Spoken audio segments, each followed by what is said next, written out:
So, what do we need to do about time? So, I'm going to tell you a story, and then we're going to look at a scripture. So, my story is this. Once back in the day, I used to really, I like sports, right? It's good entertainment. But there was a time when I watched like every game, right? And you guys know these games with the commercials and everything, they're like 3 hours long. And one day I was like, my dad was out in the yard and he was heading into the garage that he built, by the way, which is something to think about when we think about what are we doing with our time.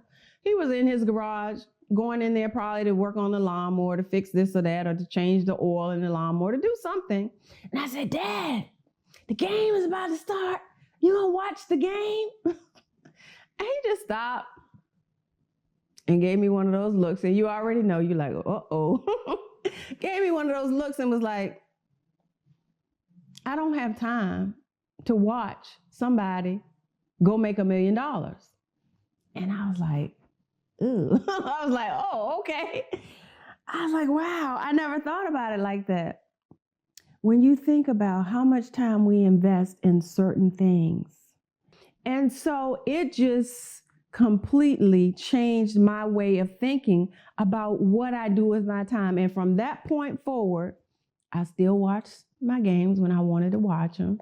But I looked at it differently and I kind of evaluated, okay, yeah, I could spend 3 hours watching this game. Is that really what I want to do with that time? Whether it's tennis, golf, soccer, one of my favorites, basketball, another of my favorites, football, track and field. In my household, like me and mommy, we watched all the sports.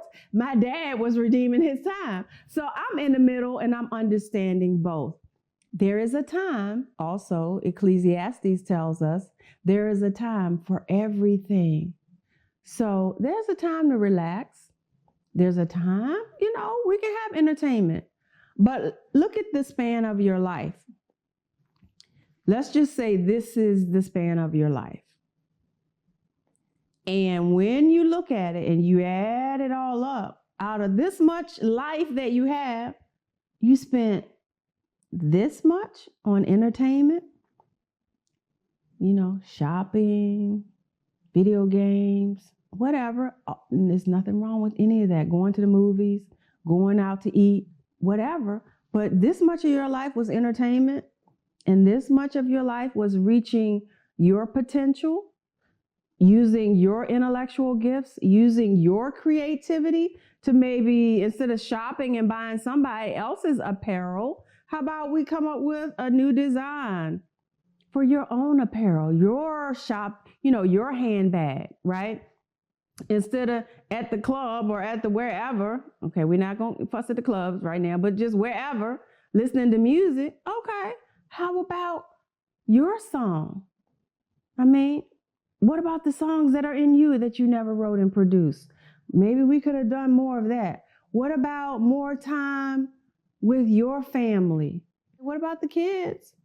Do we have time to play with your children? Do you have time to play with your children? Do you have time to do homework with your children? Do you? You have time. Are we taking that time to read to our children, right?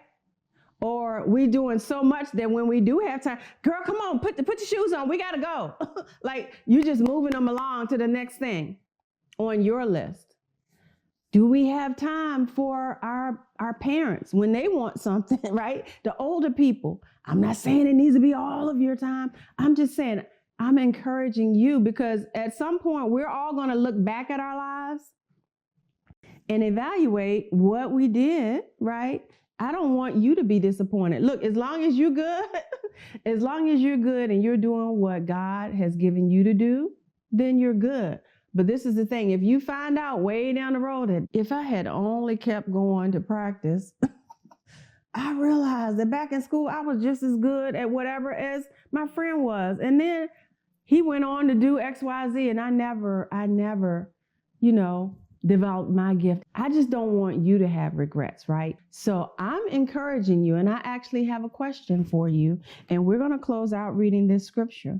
We're going to look at Ephesians 5, and we're going to go to verse 14. So let's go there together.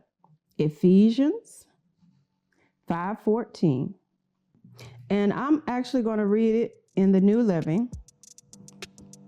And it says, so it's not just me saying be careful, watch what you're doing with your time. This is the scripture. And it says, so be careful how you live. Don't live, and I'm going to say it, I'm going to say it in a little bit easier way to understand it. Don't live foolishly, but live like those who are wise. This is verse 16, make the most of every opportunity in these days that we are living in, which are evil. And all you have to do is turn on the news to hear about that. I want you to think about your time differently. So I'm asking you this question. What are you doing with your time? Let's make time count. All right, I look forward to catching up with you again. You guys give some thought to that. Give us some comments. And also make sure you subscribe and hit the bell. Let me know some good creative things that you're doing with your time or that you plan to do. All right, so I look forward to hearing from you. Make that time count.